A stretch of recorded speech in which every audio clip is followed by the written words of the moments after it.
Welcome to Influential Entrepreneurs, bringing you interviews with elite business leaders and experts, sharing tips and strategies for elevating your business to the next level. Here's your host, Mike Saunders.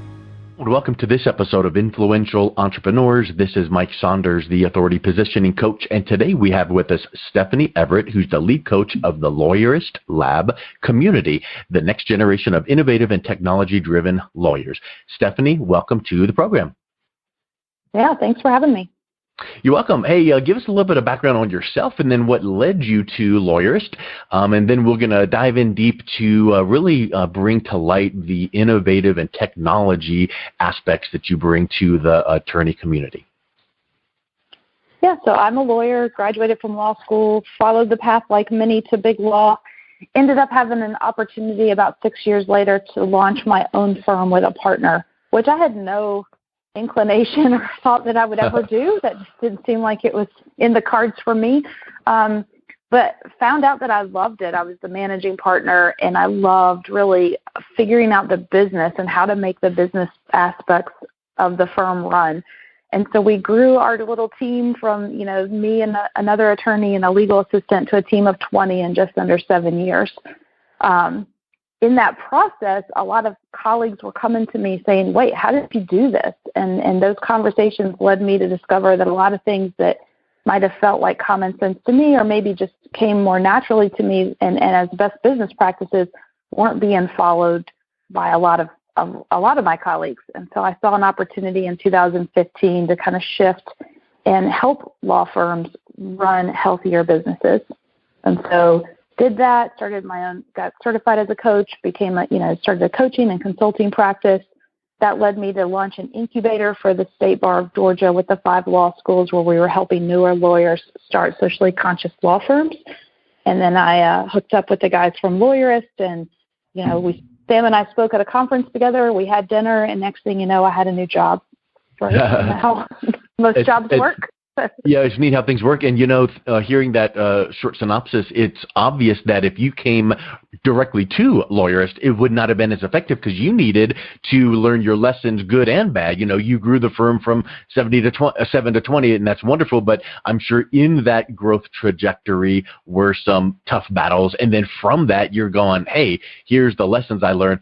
And then another thing is, and I know this sounds so cliche, but you probably can really resonate with this.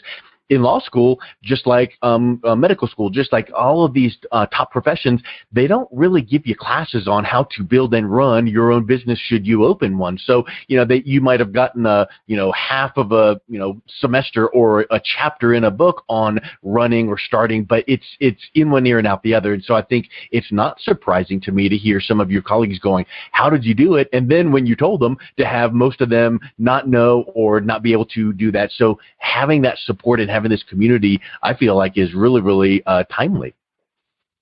Yeah, it's awesome. I tell everyone now I hit the professional lottery because I love my job and it's a fun thing to do. But I did have a law student recently basically hear what I did, and they were like, oh, I just want to do that. And to your point, I was like, well, it's not quite that easy. There's a reason I can do what I do. It's because I did have all this experience and kind of learned the hard way so that hopefully I can steer people in a different direction. Yeah, it's like I'm going, oh, wow. In the legal profession, you can be an expert witness and get paid to testify, and boy, you get paid X to do this little bit. I'm going to do that. Well, yeah, you might be able to do that in 20 years once you get all the experience and build up that reputation, but you don't go from zero to that. Right. So at the time of this recording, we're going through the COVID-19 sequester, quarantine, whatever we want to call it, and it's forcing people to pivot and do things differently. Talk a little bit about how you're seeing small firms taking their operations virtual and what that is entailing and what that requires them to do, but yet at the same time, how it can help smooth out the rough patch.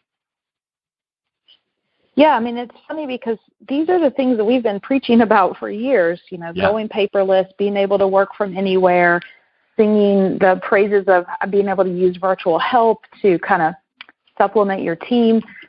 So there's a lot of folks in our community that have made this transition really easily because they were ready to go.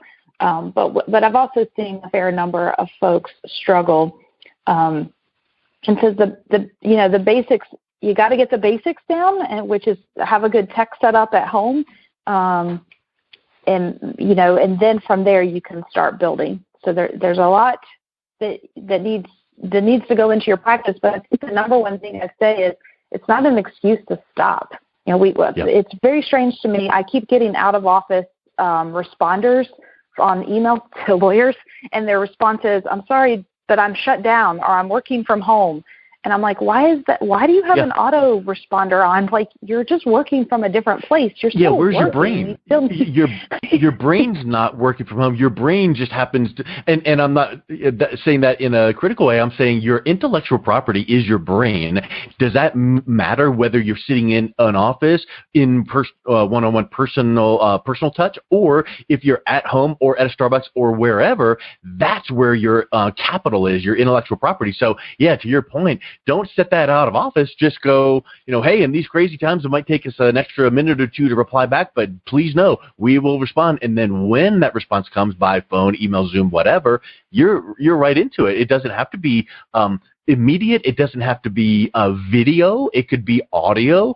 But talk a little bit about that, where I feel like when we move past this time, because things will get back to whatever quote unquote normal is. Because if we remember back into the credit crisis of 07, 08, 09, everybody thought the sky was falling and we'd never get back to anything, but the Dow Jones went back to double, triple of where it was. So things will come back over time, but I feel like there will be remnants and really solid aspects of this virtualness that lawyers should retain and keep in their practice. So yes, you might say, come on down and let's meet in person. That's wonderful. But there might be a really wonderful aspect that people go, wow, I don't want to drive down to wherever you are and grab parking and take time out of my day, but you offer virtual live video consultations.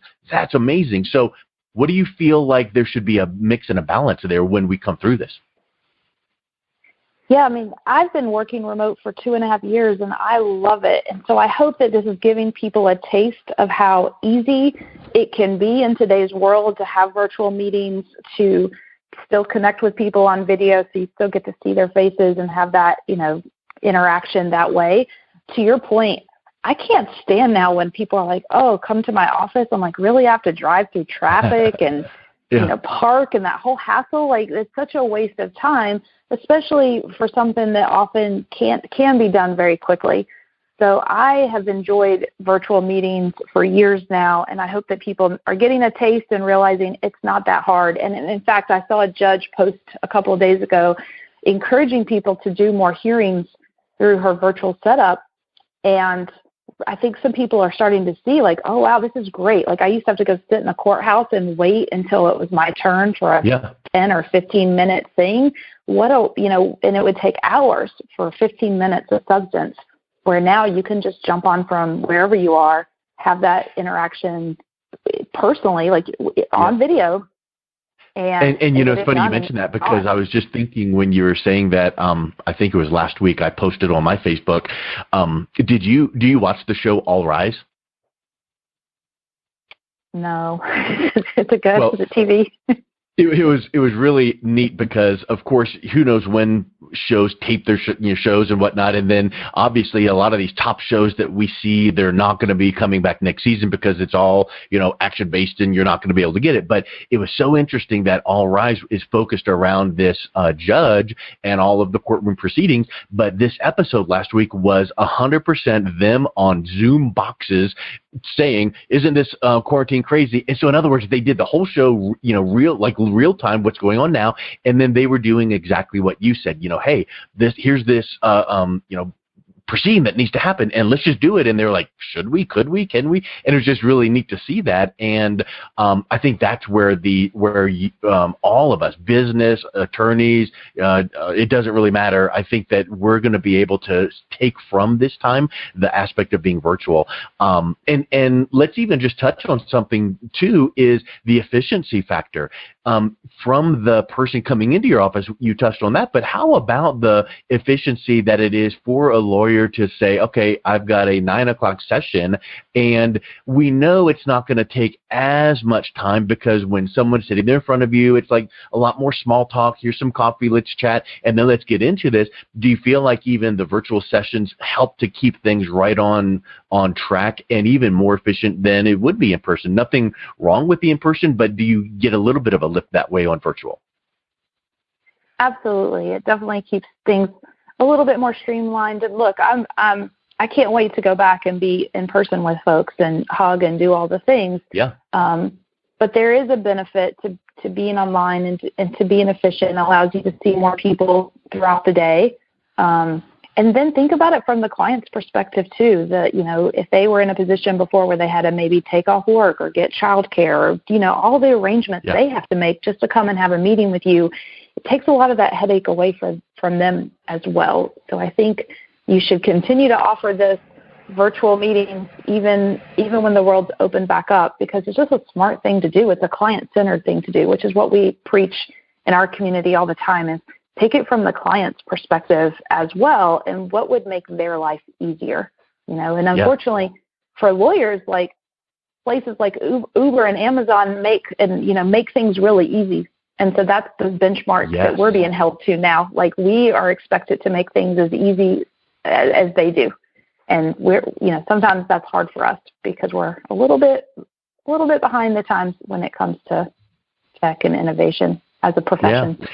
Hey, let's shift over to virtual/online. How does that translate into some marketing? Because way back in the day, there was this really big, thick book with yellow pages, and you'd put an ad in it, and people would flock to you. In fact, I interviewed someone recently that talked about your one-page, one-day marketing plan, which was sitting down with the Yellow Pages ad person going, here's this year's ad, this looks good, let's change that, and done. Now you don't think about marketing the whole year because everyone came to you because of the Yellow Pages. That's long gone, but let's talk a little bit about how lawyers can pick up business, be visible online, and of course we could talk for 4.5 days on this one point alone, but what are some top tips that you're advising your group in your Lawyers Lab to do? Yeah, so, agree that the way people find you, way people go to find information and find help has changed. They don't go to the Yellow Pages. They usually go to Google. And so that obviously means where we need to be changes as well. Where I tell everyone to start is with your ideal client. And you need to figure out who that person is. Like, what's the type of person you're trying to attract into your practice, because that looks very different for all the different practices. And then where do they go for help and information? So people often will come up to me and be like, do I need to be on Twitter, or do I need to be on this whatever platform? And my answer is always the same, right? It depends. Where are the people you're trying to attract? Because if I'm your ideal client, if you're trying to attract, Stephanie Everett, you don't need to be on Twitter, because while I have a Twitter handle, I don't really understand it. And I just go there when I get a notification that someone tagged me to see, is that a thing I need to pay attention to? Like, I just don't get it, and I just don't like to hang out there, but I'm really comfortable with Facebook, and I interact there all the time. So, if I'm your ideal client, guess what? You could probably ignore Twitter unless you want to platform. Facebook might be more valuable for you. So I think sometimes as lawyers, we tend to just look at what everyone else is doing, or we read about things and we think, I got to go do this thing, or I need to do this. And now I'm hearing, do I need to be on TikTok or whatever the latest thing is? And it's always remind everyone, back down before you get to tools. You got to have a strategic plan in everything you do with your business, including your marketing. And that strategic plan starts with who is it that you're trying to attract? Where do they go for help and information? And then that's going to drive where you need to go to put that information that will then eventually lead them to you. Yeah, that's a huge point. And when I do presentations, I say something to the effect of, it's like the, ready, aim, fire, but people get it backwards. They go ready, fire, aim, maybe. And they just go in 20 directions, and they're just spray and pray, shotgun approach, and hoping that something comes up. And that's the worst type of approach you can possibly do. So, know what your competitive advantages and your true differentiators to your prospects, because when you do connect with them, you need to know how to communicate that. But more importantly, where are they? online and offline. And to your point, let's say that you were selling, I don't know, skateboards. Would you put an ad in Prevention Magazine or Reader's Digest? No, because nobody that wants a skateboard is reading that. So the same kind of thing. Figure out where your prospects are. And how do you do that? Wow, it's this really top secret way that you figure out this knowledge, which is you do a little bit of research. You ask some people, you talk to some people. Maybe you call up your last few clients and just kind of reconnect and, hey, how's it going? And hey, quick question. What are your favorite social media? Is it Facebook or Instagram? And do a little bit of tiny research. Do you have to call 10,000 people? No, but if you call 10, you'll get a good snippet of where your client base was coming from. And then, focus on that. Should you be on all the social medias or 4 or 6 or 7? Pick one. And just stay consistent. And then when that gets really easy, maybe add another one in there, but it's all based on that where your clients and your prospects are. That's huge. Have you come up with a way, or do you have some tips on how to figure out where your prospects and your audience lives online and social? Yeah, I mean, the easiest way is, to your point, you just ask them. They'll tell you, which is good information. I think most people do have a sense, but we like doing that field research. But then, like, what we teach is how to dig down and not just say, where are you, like, hanging out, if it's Facebook or whatnot, but where are you going for information, and recognizing that different people go to different sources at different stage in their problem-solving journey. And so that's kind of getting to the next level, right? Like, okay, now we know who our ideal client is, and then we start thinking about what's their client journey, because they go through a process of figuring out what kind of problem do they have. And then, you might, for example, if do family law, somebody might be Googling, how do I know if my spouse is cheating on me? Well before they're thinking about which divorce attorney they want to hire. Yes. But a lot of times our marketing tends to focus on the very bottom of that funnel, like hire me over this other guy, where we have a real opportunity to start to give people information and develop a relationship with them. People hire who they know, trust, and respect. So there's a way in our marketing materials that we can give them that information, allow them to get to know us, and kind of lead them down to a path where they eventually, it's the obvious choice that they want to hire us. But so many lawyers kind of just focused in the wrong part of the funnel.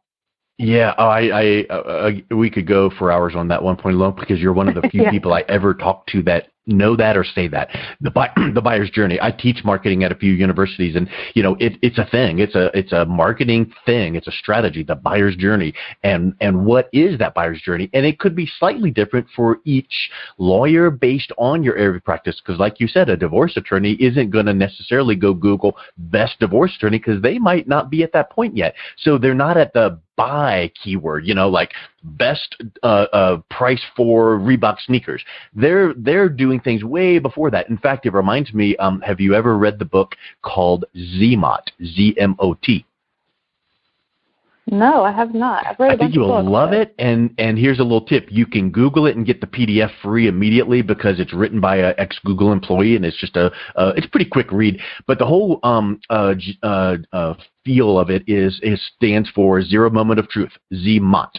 It used to be, back in the old days, the moment of truth was you'd go like buy a car and go to the lot and have 9 salespeople flock on you and give you brochures, and you'd leave and go, okay, let me decide on what car this is, let me go test drive, and okay, I'm going to buy this. And the moment of truth is, how do I like the car?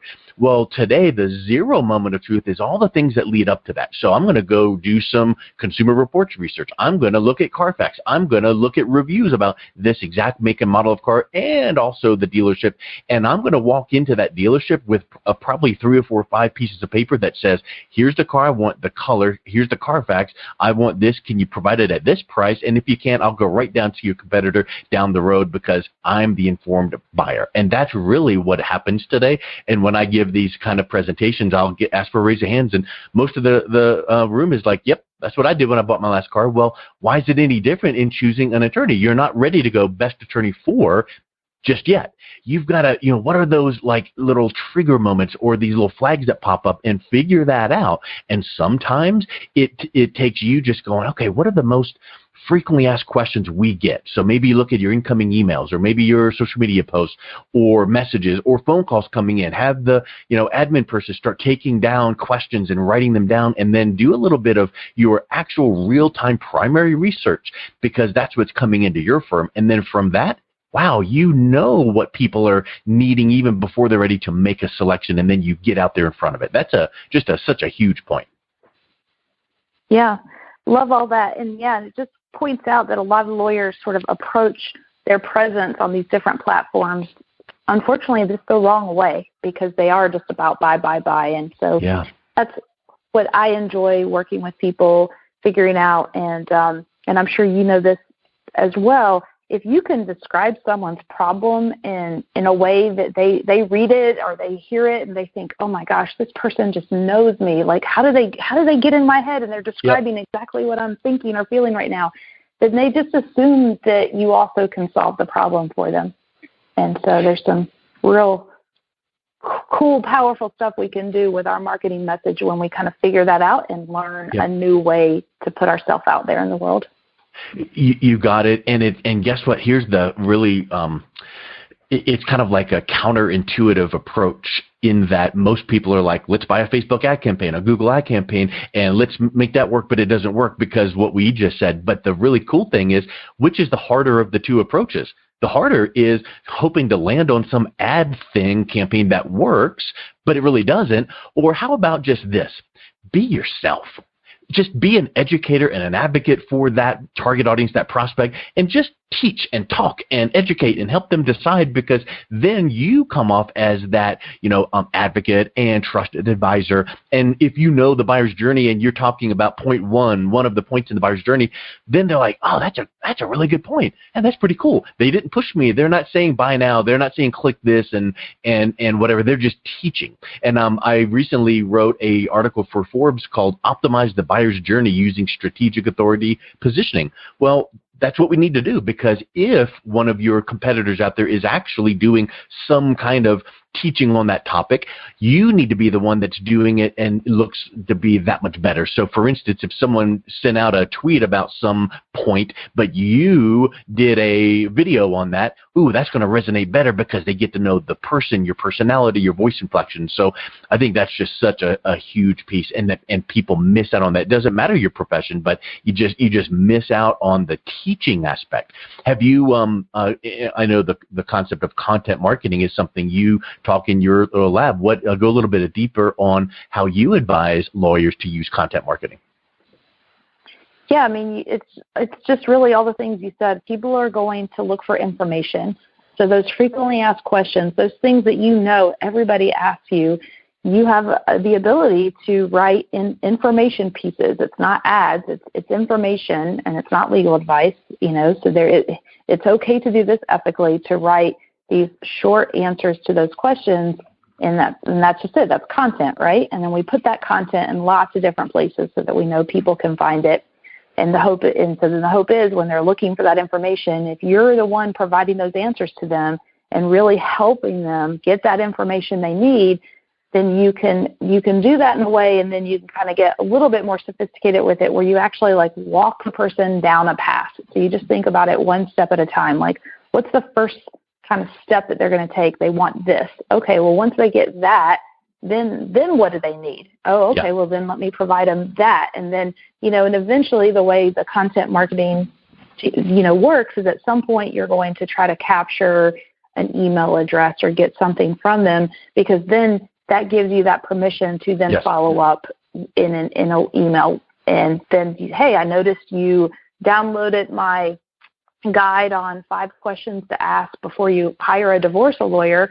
Are you perchance looking for a divorce lawyer? Would you like to have a conversation with me about it, right? So you just gently shift people from, hey, you were looking for this information, I gave you this information, into, would you like to discuss with me how I solve that? And you do it all in a way that's authentic to you and to your brand, because that's super important. And people, because you want to attract the right clients and have the right people that you're working with. And so if you do it the right way, that will happen.